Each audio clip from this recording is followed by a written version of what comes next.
कराची के मुख्तलिफ इलाकों में फिर बारिश। North Nazimabad, FB area, Gulberg में बादल बरस पड़े। Site area, Gulistan Jauhar, KDA और गुलबहार में भी बारिश का सिलसिला जारी है। तो मानसून की बारिशों का सिलसिला जारी है। इससे पहले जो स्पेल हुआ था, जो पानी खड़ा था सड़कों पे, वो ताहाल निकाला नहीं जा सका है। आवाम को परेशानी का सामना करना पड़ रहा है और ईद का आज पहला दिन है। ऐसे में सुन्नत इब्राहिमी की अदायगी भी जारी है। जो आलाइशों का सिलसिला होगा, ऐसे में मुख्तलिफ जो परेशानी का सामना करना पड़ सकता है। तफसीलात जान लेते हैं। हमारी नुमाइंदा सालिहा फ़िरोज़ खान हमारे साथ मौजूद हैं। सालिहा, जो पहले स्पेल हुआ था, पानी तभी भी मौजूद है सड़कों पर, अब नई बारिश शुरू हो जाएंगी तो क्या इंतजाम किए गए?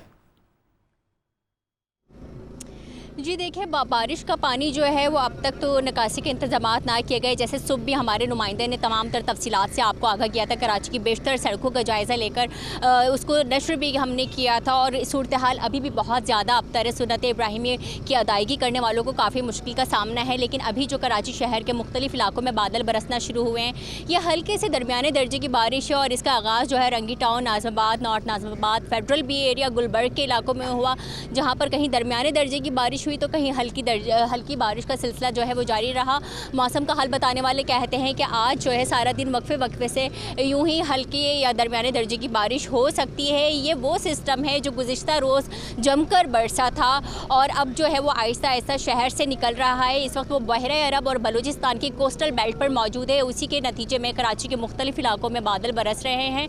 लेकिन अगर दरमियाने दर्जे की भी बारिश होती है उन इलाकों में जहाँ पहले से ही निकासी के इंतजामात ना किए गए, तो वहाँ पर जो मकीन होंगे उनको जो है वो मुश्किल का सामना करना पड़ सकता है, क्योंकि अभी भी जो है वो इंतजामात वैसे नहीं है जैसे शहर के होने चाहिए। क्योंकि कराची के इंफ्रास्ट्रक्चर के हवाले से हम सब अच्छे से वाकिफ़ हैं कि थोड़ी सी भी बारिश होती है तो कराची के जो शहरी होते हैं उनको काफ़ी अजियत का सामना करना पड़ता है। अभी तो मानसून का आगाज़ हुआ है, जबकि मानसून का दौरानिया जो है वो 3 माह पर मुश्तमिल होता है। अभी हम पहले फ़ेज़ में और पहला फ़ेज़ जो होता है वो शिद्दत का होता है। 15 अगस्त तक कराची के मुख्तलिफ मकामात पर वक्फे से बादल बरसते रहेंगे। ताहम सिंध के मुख्तलिफ इलाकों में भी जो है वो जमकर बादल बरस रहे हैं। मौसम का हाल बताने वालों ने यही कहा है कि अगला स्पेल जो है वो ईद के बाद भी, ईद गुजर जाने के बाद मुतवक्को है। लेकिन वो स्पेल किस तरह का होगा, कितनी नौयत का होगा, इसके हवाले से कुछ भी कहना कबल अस वक्त।